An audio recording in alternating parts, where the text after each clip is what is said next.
dimuliakanlah Tuhan. Pada hari itu, waktu hari sudah petang, Yesus berkata kepada mereka, "Marilah kita bertolak ke seberang." Mereka meninggalkan orang banyak itu, lalu bertolak dan bawa Yesus beserta dengan mereka dalam perahu di mana Yesus telah duduk, dan perahu-perahu lain juga menyertai dia. Lalu kemamuklah taufan yang sangat dahsyat, dan ombak menyebur masuk ke dalam perahu, sehingga perahu itu penuh dengan air. Pada waktu itu, Yesus sedang tidur di buritam di sebuah tilam. Maka murid-muridnya membangunkan dia dan berkata kepadanya, "Guru, engkau tidak peduli kalau kita binasa?"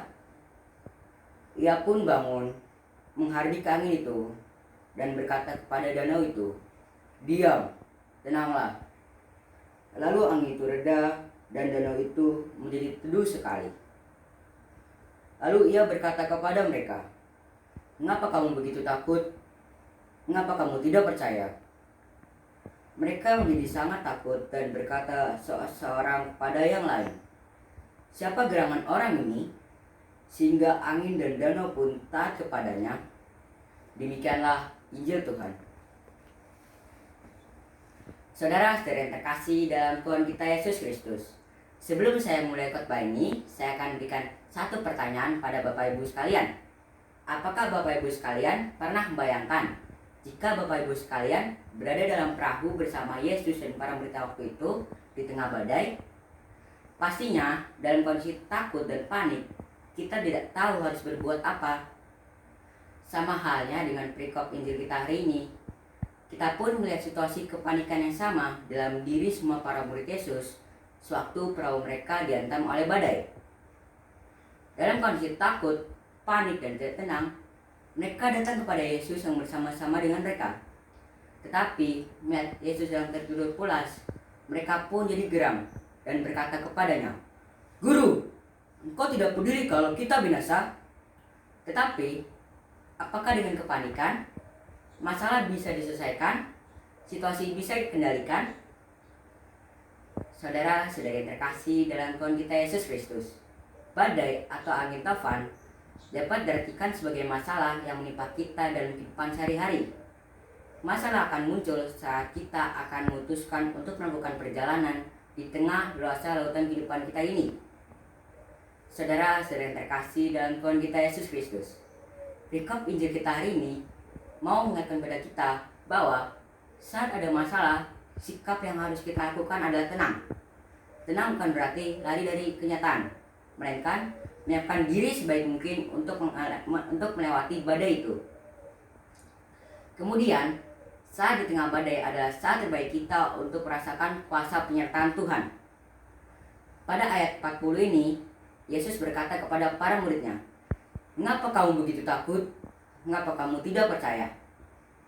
Ayat ini mau mengingatkan kepada kita bahwa saat ada badai, ada saat terbaik kita untuk merasakan kuasa pernyataan Tuhan. Dan seberat apapun tantangan yang kita miliki, kita harus percaya dengan kuasa penyertaan Tuhan. Saudara-saudari yang terkasih dalam Tuhan kita Yesus Kristus, jikalau kita percaya kepada Tuhan, kita bisa menghadapi badai itu dan bisa menapaki kehidupan yang lebih tinggi lagi, lebih dekat lagi, dan lebih kenal lagi tentang kuasa penyertaan Tuhan dalam kehidupan sehari-hari. Nah, pada kesempatan kali ini, saya akan berikan satu contoh permasalahan tentang pelayanan di gereja. Contohnya yaitu misinar. Pada saat keanggotaan misinar masih kurang disebabkan oleh misionaris dewasa yang tidak aktif lagi di kegiatan misinar dan sedikitnya anak-anak yang mendaftar sebagai misinar baru. Masalah ini akan menimbulkan kepanikan bagi para pengurus dan para pendamping. Jika para pengurus dan para pendamping berpikir dengan tenang, pastilah masalah ini akan terselesaikan dengan baik. Dalam hal ini, para anggota misinar harus saling bahu-membahu mendukung program pengurus dalam merekrut anggota baru. Caranya dengan mengajak teman-teman mereka semua yang belum menjadi misinar supaya tertarik menjadi misinar. Dengan begitu, para anggota misinar ikut aktif dalam melayani para pengurus. Dan dengan begitu, misioner dalam merekrut anggota baru inilah, maka para anggota misioner semakin terlibat jadi berkat bagi sesama. Seperti yang kita semua tahu bahwa kegiatan-kegiatan misioner sangat mendukung dalam pertumbuhan iman. Dan harapannya, para anggota misioner semakin mengasihi, semakin terlibat, dan semakin jadi berkat bagi sesama. Dan harapan jangka panjangnya adalah para anak-anak misioner kelak dewasanya nanti menjadi penerus gereja, generasi penerus gereja, terlibat aktif di pelayanan gereja, baik itu di tingkat paroki ataupun di lingkungan. Demikianlah khotbah saya hari ini. Semoga menjadi refleksi bagi kita semua. Saat ada badai atau masalah, kita harus percaya kepada kuasa pertolongan Tuhan. Terima kasih, Tuhan memberkati.